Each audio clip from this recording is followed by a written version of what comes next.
സ്ത്രീകളുടെ പ്രവാഹം തന്നെയാണ്. പുരുഷന്മാർ വളരെ കുറവായിരുന്നു ആ ഷോയ്ക്ക് എന്ന് ആലോചിക്കണം. സ്ത്രീകളാണ് ഇടിച്ചു കയറി വരുന്നത്.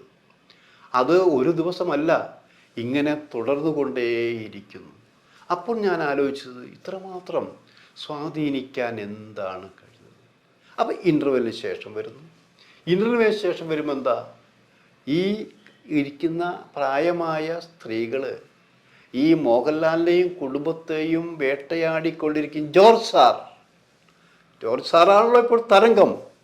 ആ തരംഗമായ ജോർജ് സാറിൻ്റെ പ്രവർത്തികൾ, ജോർജ് സാറിനൊപ്പം നിൽക്കുന്ന നമ്മുടെ കുതിരവട്ടം പപ്പുവിൻ്റെ മകൻ ബിനു പപ്പൻ്റെ പ്രകടനങ്ങൾ, അതായത് ഒരു കുടുംബത്തെ തകർക്കുന്ന രീതിയിലുള്ള കണ്ടപ്പോൾ ഈ സ്ത്രീകളടക്കം വിളിച്ച് അടിക്കില്ലേട്ടാ.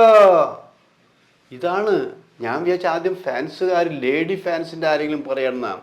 ഫാൻസുകാർ ആ ഷോയ്ക്ക് ഉണ്ടായില്ല എന്നുള്ളതാണ് സത്യം.